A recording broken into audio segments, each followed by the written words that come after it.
ইনকিলাব মঞ্চের মুখপাত্র শরীফ ওসমান হাদিকে গুলি করে হত্যার ঘটনায় সারা দেশে তীব্র প্রতিক্রিয়া তৈরি হয়েছে।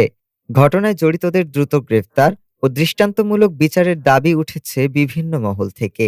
সরকার ও আইনশৃঙ্খলা বাহিনীর পক্ষ থেকে সুষ্ঠু তদন্তের আশ্বাস দেওয়া হলেও গোয়েন্দা তথ্য বলছে মূল অভিযুক্ত ফয়সাল করিম মাসুদ বর্তমানে ধরাছোঁয়ার বাইরে।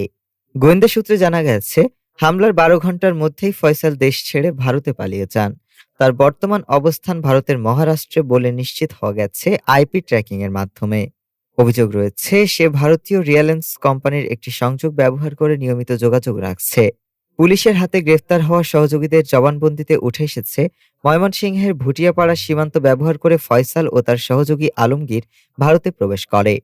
তদন্তে আরও জানা গেছে, ১২ই ডিসেম্বর ঢাকার পল্টনের বক্স কালভার্ট এলাকায় খুব কাছ থেকে হাদিকে লক্ষ্য করে দুটি গুলি ছোড়া হয়।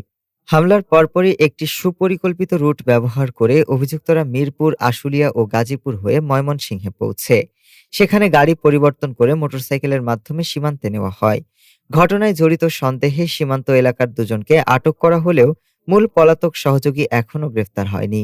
তদন্ত অব্যাহত রয়েছে বলে জানিয়েছে পুলিশ। ডেস্ক রিপোর্ট, আজ বার্তা।